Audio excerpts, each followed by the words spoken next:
Now, I share that because on the show this week, I've been talking a lot about headlines, and these headlines sometimes being taken out of context and getting people concerned really for reasons that are unnecessary, because when you put context around the headline, you start to kind of sit back and scratch your head and say, wow, that's not so bad.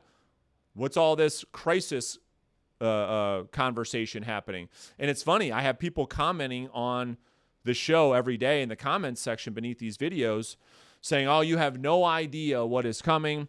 And listen, I am not going to sit here and say that the U.S. economy and inflation and the housing market is not going to go through some pain. We are certainly going through pain.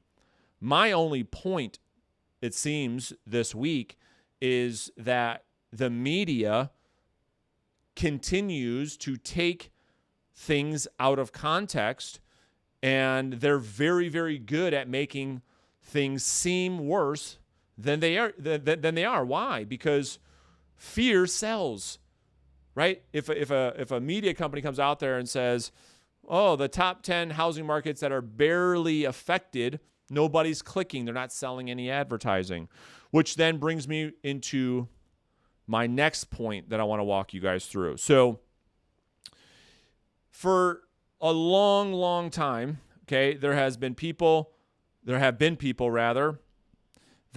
been calling for a housing crash. They believe that a housing crash is coming. They've been communicating this for a very, very long time. And now that we're starting to see some home prices come down off the all-time highs, some of what I call media vampires are really, really sitting back and saying, see, I told you so. I told you so. Well, again, let me give you context, because the victory that a lot of these media vampires are touting right now, I will give it to them. The housing market is shifting. I'm not positioning that the housing market is not being affected because of inflation, high mortgage interest rates, things slowing down, prices shifting.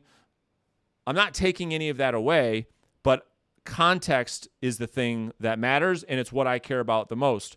So on screen right now, I made a graph to give you, the audience, whether you're a real estate professional, a mortgage loan officer, a consumer buying or selling a home, it is important for you to understand these numbers. So let me share with you what is happening. So if we go back to 2019, these are pre-pandemic numbers. You look at the average home price of $270,000. That $270,000 was an increase in home appreciation 5% from the previous year. The same home in 2019 was up 5% from that year before, 2018. Then the pandemic hit, and we started to see home appreciation like we have never seen before, ever. So in 2020, that exact same house was now worth $308,900. It was up 14% on average. Then 2021, as the Fed continued to lower rates to zero, mortgage interest rates going down dramatically, demand super, super high, housing inventory at record lows. What do you think prices did in 2021? Well, they went up another 14%. Now that same house that was worth $270,000 just 2 years prior is now worth $350,000.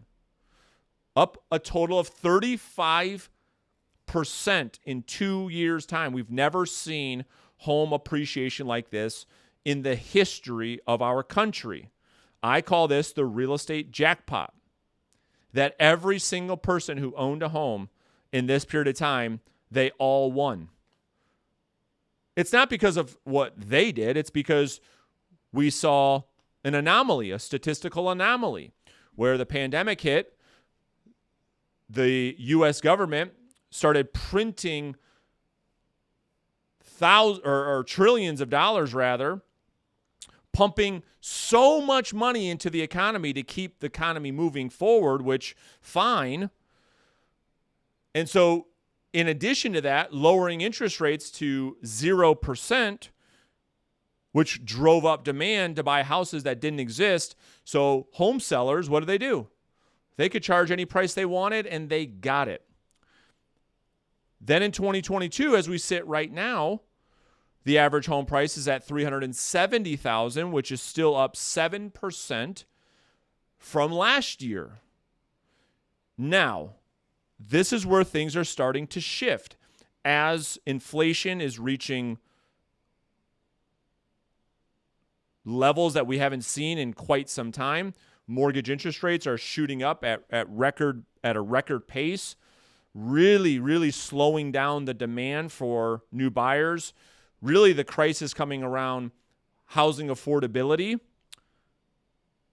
Yes, we are seeing prices come back down, and I believe, as many other people believe, we will see a housing correction. Well, what does that mean? What is the context around this conversation? The context is I'm going to be conservative. Some people think it's 10% that we're going to see house prices come down. Some say it's up to 20%. I'm going to split the difference and say, okay, fine.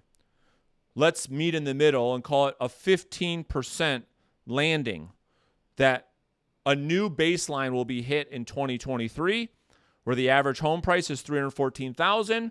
Fine, the media vampires can run with the big home price depreciation. Home prices are crashing. Housing market is crashing. They're all saying, I told you so, I told you so.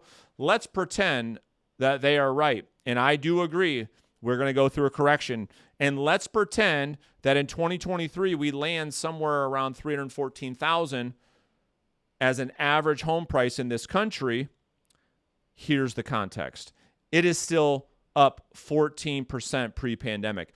In other words, that home that was worth $270,000 pre-pandemic in 2019, when we hit a new baseline after the housing market correction that a lot of the media is calling a crash, and we settle in right around $314,000, when we start to see inflation come back down, when we start to see mortgage rates come back down, we start to see demand pick back up, we start to level off the housing market, we find ourselves with home prices that when we look at it and you look at the graph and give some context, you say, wow, that's not so bad. That, in fact, what we've done is normalize from an inventory level, supply and demand level, and home prices are kind of normalizing. And where we're settling in as a new baseline is still a lot more than what our houses were worth pre-pandemic, which is simply, it just simply suggests that we had normal appreciation over the last couple of years if you subtract the 30% statistical anomaly that happened as a result of the pandemic. So the reason I share that with you guys in that graph, feel free to share that if you'd like, is I want you to see the numbers. So when the media says housing crash, or you see some of these headlines that make you nervous to say, oh my gosh, is this 2008 all over again?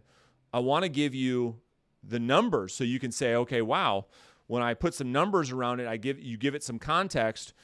Hopefully the fear starts to subside a little bit, and a new reality sets in and says, okay, when we get our arms around this inflation issue, hopefully in late 2023, mortgage rates will start to come back down.